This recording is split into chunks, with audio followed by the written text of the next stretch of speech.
Welcome to the deep dive. This is where you send us resources and, well, we dig in and pull out the really crucial insights. Yep, those aha moments. Our goal is to get you informed efficiently, cut through the Get noise. you right to the heart of it. Exactly. So today, we're exploring something really fascinating. It's based on your notes from May 16th, 2025, and also a YouTube talk with Dr. Joe Dispenza on the Jay Shetty podcast. Yeah, that was interesting stuff. Right.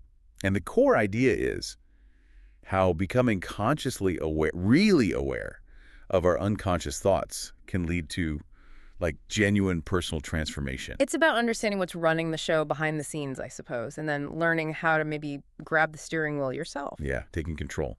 So our mission here is to unpack how these repetitive thoughts, the ones we don't even notice half the time, actually shape our reality. And how just noticing them, bringing them into the light, can be that first big step towards intentional change. It's the foundation, really. It seems so. And the scale of this, it's pretty staggering. The sources suggest, by middle age, maybe 95% of who we are? 95%. Yeah. Thoughts, behaviors, emotions, just running on autopilot, dictating our choices, our experiences. It's huge. Wow. Okay, so let's break that down.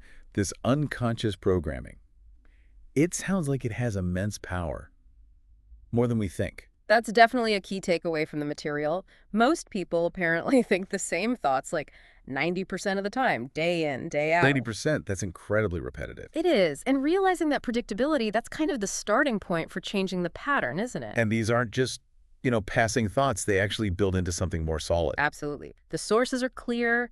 Think a thought often enough, consistently enough, and it starts to become a belief. It solidifies. Yeah, like laying down tracks for how you see yourself, how you see the world. And there's a biological process here too, right? Yeah. Something about how our brain cells connect. Yes, exactly. The whole nerve cells, the fire together, wire together idea, it's fundamental neuroscience. Okay, explain that a bit more. Firing and wiring.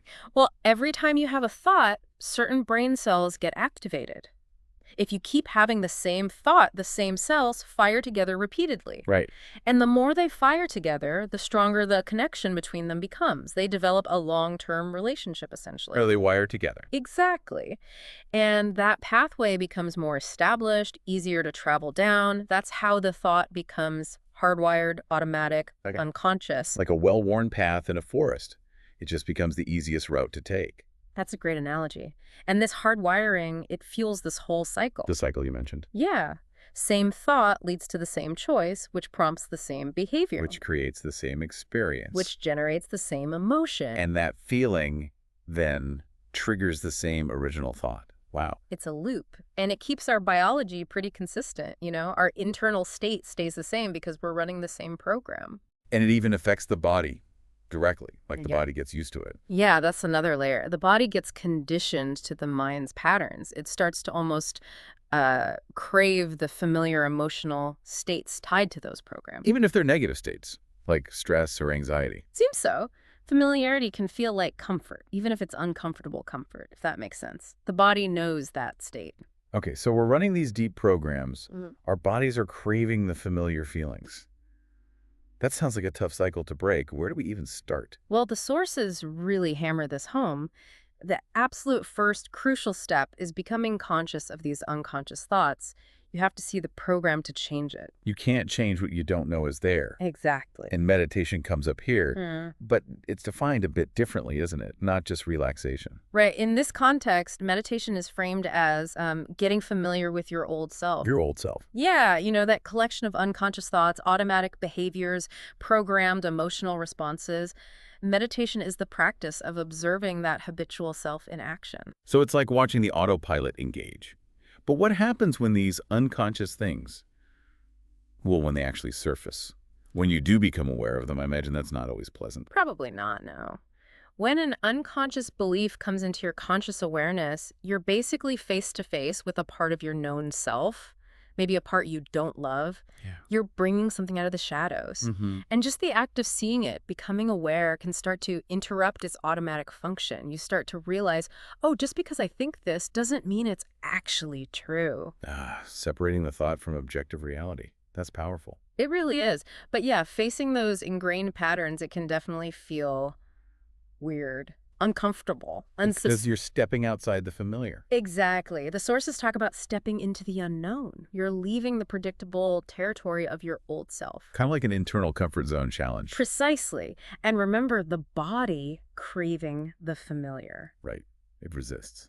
It can, yeah. It might send signals like wanting those old feelings back, trying to influence your mind to think the old thoughts just to get that familiar chemical hit. So there can be a real push and pull internally. Mm. Your conscious mind wants change, but the body's like, no, let's go back to what we know. That's a good way to put it. It can be a struggle, but that awareness, that conscious noticing, that's the leverage point. That's where transformation starts. Okay, so awareness is key. Mm. We notice the thought. We see the pattern. What's the mechanism then? How does just seeing it lead to change? Well, the idea is the moment you consciously recognize an unconscious thought and you decide, okay, I see you, but I don't accept you as my truth anymore, you start to withdraw your energy from that program. You stop feeding it. Kind of. You inhibit it. You stop the automatic firing. Just observing it consciously takes away some of its power. So awareness isn't passive. It's an active step in reclaiming control. Yes. That's exactly how the sources frame it. Becoming conscious is where free will comes back into the picture. Instead of just running the program, you can pause it. You can say, wait a minute. You can tell your body, hey, mind over matter here. Exactly. My conscious mind is driving now, not the automatic program. And then, by making a different choice in that moment, maybe thinking a different thought or not reacting in the usual way, that disrupts the loop we talked about. Precisely. You introduce a new variable. Same thought doesn't have to lead to the same choice anymore.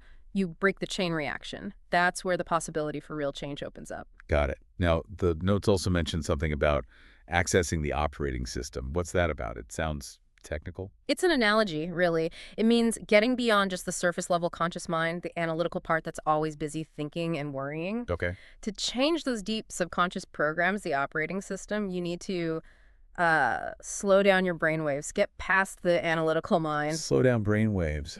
Through practices like meditation, essentially. Our normal waking state is mostly beta brainwaves active thinking. To get to the subconscious, you need to shift into slower states like alpha. Alpha. Yeah, alpha is like the bridge between conscious and subconscious. And then even deeper is theta, which is described as almost hypnotic, very receptive to new information, new programming.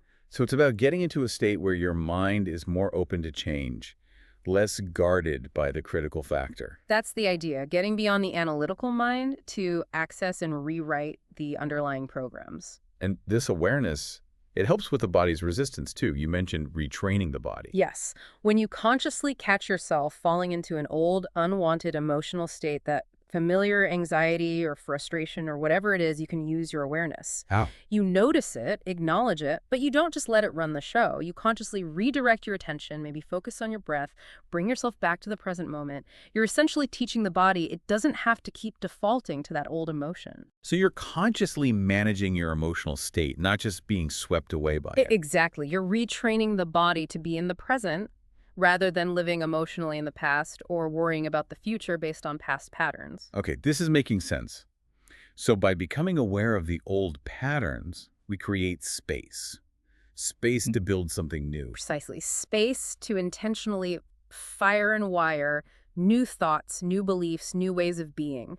This is where intention and attention become really important. Intention and attention. Yeah.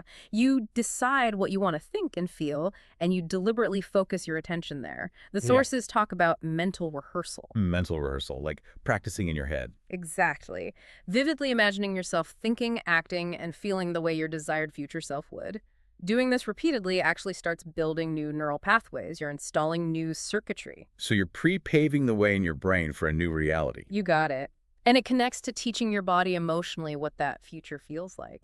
Right. Not just thinking about it, but feeling it now. Yes. Generating those elevated emotions, gratitude, joy, abundance, whatever aligns with your desired future before it happens, you're basically telling your body and even your genes, according to Dr. Dispenza, that the future you want is already here, emotionally speaking. Wow, signaling genes ahead of the environment. That's a big concept. It is. And it all comes back to that simple, powerful idea. The thought you keep thinking becomes the belief. Right. And that works both ways, doesn't it? Meaning positive and negative. Absolutely. It's about repetition and acceptance. Keep thinking a negative thought, keep accepting it as true, and that becomes your hardwired belief driving that negative cycle. So it's not just about positive thinking, but about being aware of all our repetitive thoughts and choosing which ones to empower. Exactly right. The mechanism, the firing and wiring, the automation, the belief formation, it works the same way regardless of the thought's content. It leads to those unconscious programs and the whole cycle. Which really highlights why that initial awareness is so absolutely critical. You need to see what programs are running before you can choose to keep them, change them, or delete them. Couldn't have said it better myself. And this ties back nicely to meditation again. It's not just about finding peace, it's about this active process. Becoming familiar with the old self. And the new self you want to become. Both parts are important. Okay, so let's recap that meditative journey as described here. What are the key steps or components? Well, first there's learning to change your brain waves, right? Moving from beta down into alpha, maybe theta, getting beyond the analytical mind. Right. Accessing the operating system. Then there's shifting your attention, getting beyond your awareness of your body, your environment, even linear time, becoming pure consciousness in a way. Disconnecting from the usual anchors. Yeah. And in that space, you become aware of the unconscious programs, the thoughts, habits, emotions of the old self. You observe them without reacting automatically. Exactly. And you work on retraining the body, settling it into the present moment, teaching it that you're in charge now, not the old programs or emotions. Okay. And then the creative part. Then you rehearse the new self. Mentally practice thinking, feeling, and acting like the person you intend to be. Firing and wiring those new pathways. Precisely. And often, this involves intentionally generating those elevated emotions we talked about, like gratitude or love. Sometimes they mention achieving heart coherence, too. Heart coherence. Yeah, getting your heart rhythm and brainwaves synchronized. It's thought to amplify your intention.